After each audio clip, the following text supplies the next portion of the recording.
I am the Tofu Golem. Please enjoy the video. You start by making sure you have admin rights and recent OS updates. This avoids permission roadblocks.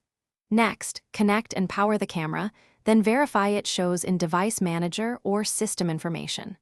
Once done, open Settings and navigate directly to Privacy or Permissions, then the Camera section.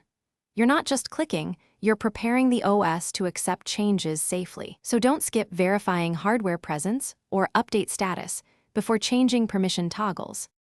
Now enable system-level camera access and immediately toggle access for the specific app you want to use. Make sure to save or apply changes, then reboot. Many permission changes require a restart to apply.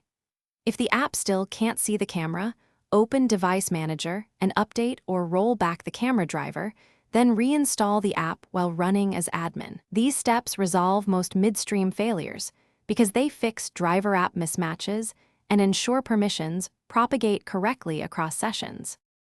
Finish by launching the app and running a live camera test. Accept any runtime permission prompts that appear. If it still fails, inspect firewall and antivirus settings and check group policy or mobile device management rules that might block camera access. Make sure privacy services are enabled and then reboot once more. If nothing works, create a new local test user or reset privacy settings to defaults.